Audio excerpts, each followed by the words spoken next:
E aí, gente, tudo bom? Como eu comentei na semana passada, essa semana a gente ia começar a fazer algumas videoaulas, né? Já que vocês não podem aproveitar da ilustre presença da pessoa que sou eu. E apesar da senhorita Gabriela dizer que eu sou falso, não tem um dia que eu não pense em vocês, porque eu tô sentindo muita falta de verdade, viu? Tipo, de verdade mesmo. É ruim ficar em casa e sei lá. É ruim, tá? Mas enquanto a gente não pode se ver, a minha missão de professor é ainda tentar propagar conhecimento para vocês de alguma forma, e cá estou em vídeos para tentar ajudar vocês, tá?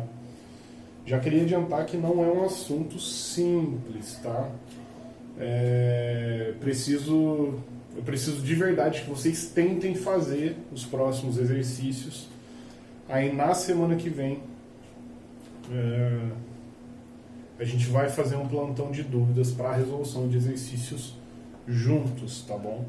Então, por enquanto, fiquem com a teoria, eu vou passar os exercícios para vocês e vocês façam os exercícios, por favor, tá bom? Saudade, tá?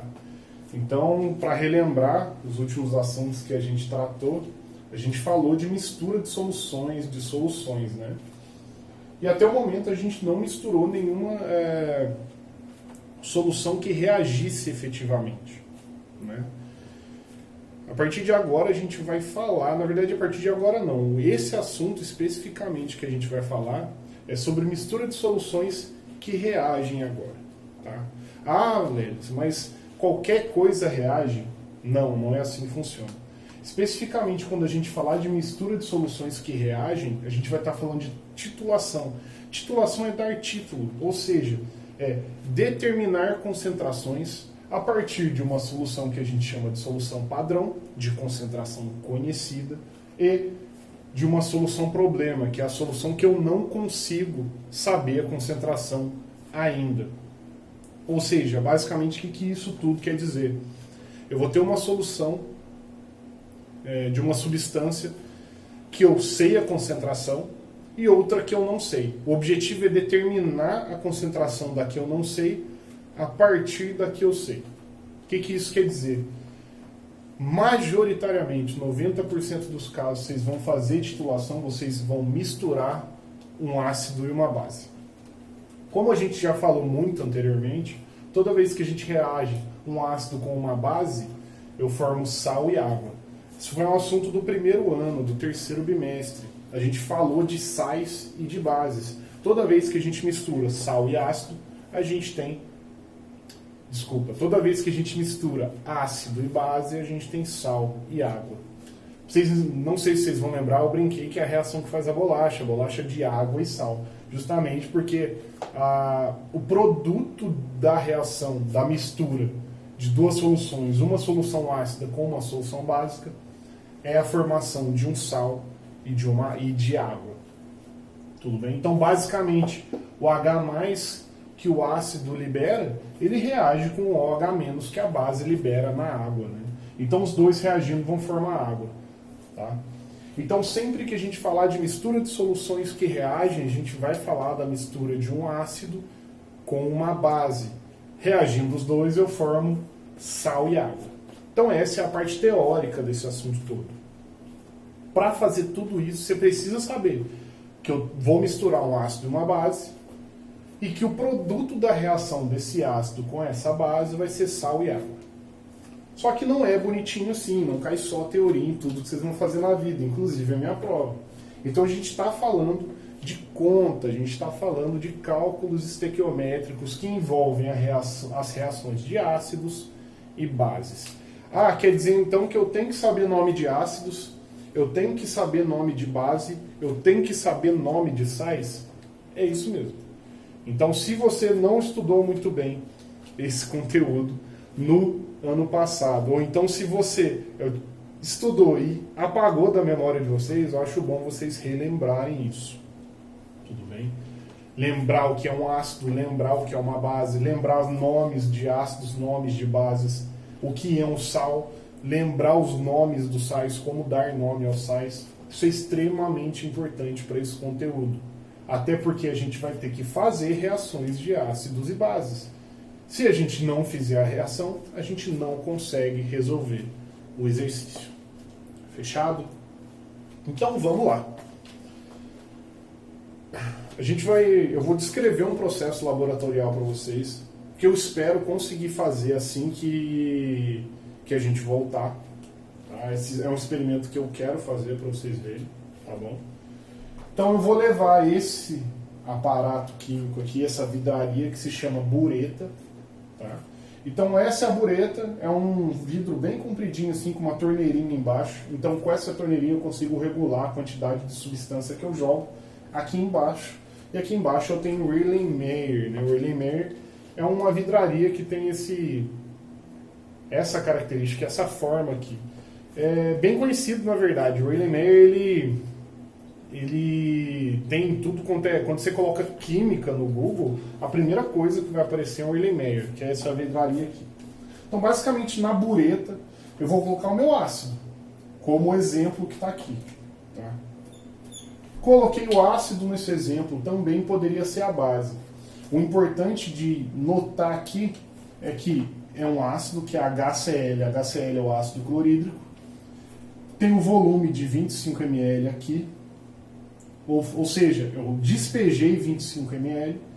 E a concentração desse ácido é de 0,2 mol por litro. Tá? Então o título desse ácido é 0,2 mol por litro. No Erlenmeyer eu tenho hidróxido de amônio, NH4OH. Eu tenho 10 ml do hidróxido de amônio e eu não sei a concentração dele. Esse aqui é um procedimento que determina a concentração do hidróxido de amônio. Ou seja, eu vou titular esse hidróxido de amônio, eu vou dar título a ele, ou seja, eu vou determinar a concentração dele. Né? Então, quando eu despejo, um fenômeno que acontece aqui é a mudança de cor. Mudança de cor que acontece por causa dos indicadores. Então, os indicadores são excelentes auxiliares nesse processo. Porque se não fossem os indicadores, eu não conseguiria ver a reação. Ou seja, a partir do momento que a reação acaba, é quando eu paro de despejar o meu ácido. Então, a reação acabou, porque muda de cor, por causa do indicador. Tá? Então, inicialmente, eu tenho uma solução aqui que ela é rosa por causa do indicador. Hidróxido de amônio com indicador, ele fica rosa. Depois que eu coloco o ácido, assim que a reação se completa, esse rosa vira transparente.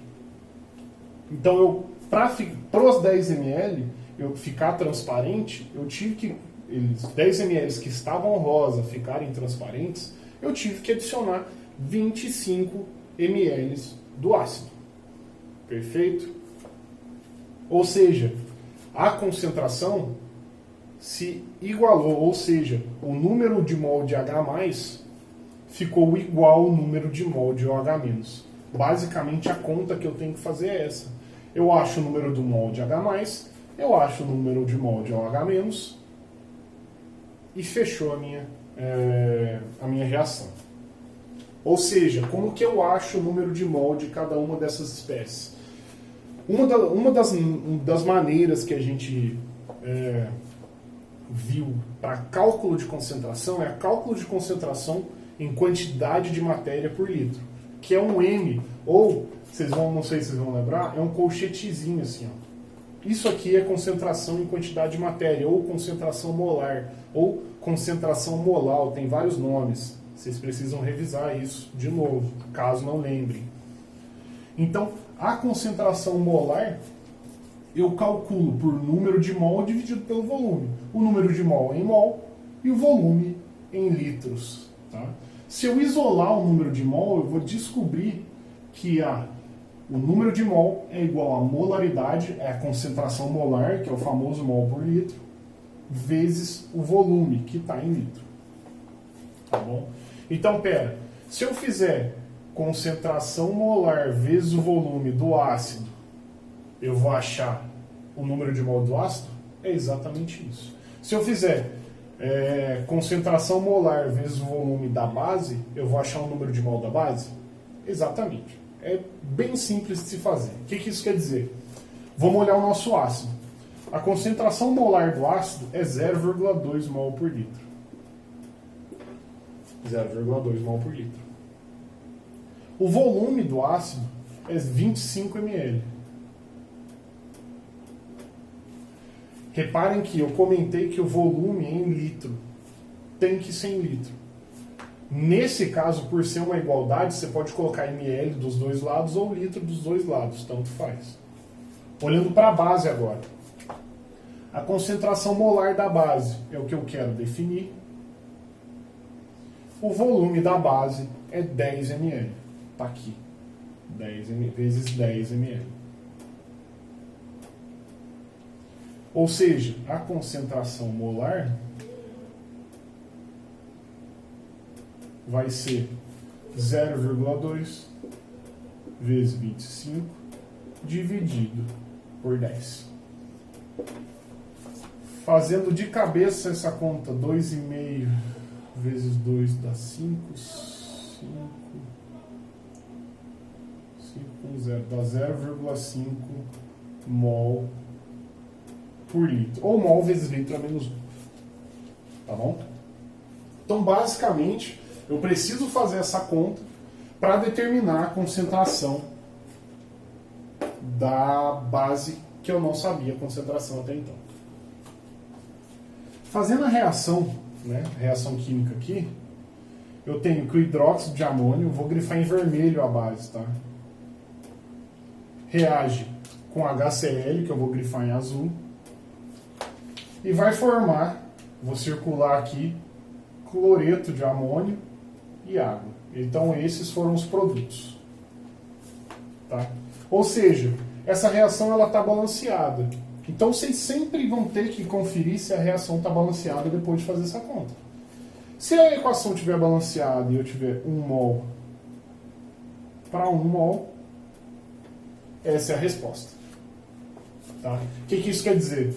Eu tenho 0,5 mol de 1 litro da base reagindo com 0,5 mol do ácido. E essa reação se neutralizou. Se eu tivesse 1 mol para 2, eu teria que refazer a conta. Né? Então, é extremamente importante vocês conferirem se essa equação está balanceada, porque a partir dela vocês determinam os coeficientes estequiométricos de cada uma dessas reações. Tudo bem? Eu vou pedir para vocês fazerem os exercícios depois de assistir a aula. Eu vou estar disponível a partir de segunda-feira para vocês, então não esperem a quinta-feira do plantão. Tá? Me procurem durante a semana para a gente tentar resolver os exercícios juntos. Tá? Um de cada vez, ou se vocês quiserem fazer uma videochamada durante a semana, a gente tenta fazer, desde que seja no período da tarde. Tá? Mas na quinta-feira especificamente é o dia que eu quero que vocês mandem os exercícios para mim, as fotos dos exercícios. Tá?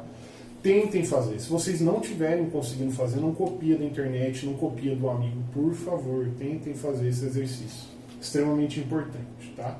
Então, a gente se vê na quinta-feira, ou quem me mandar as dúvidas antes, a gente se vê antes. Eu estou realmente com saudade de vocês. Até a próxima.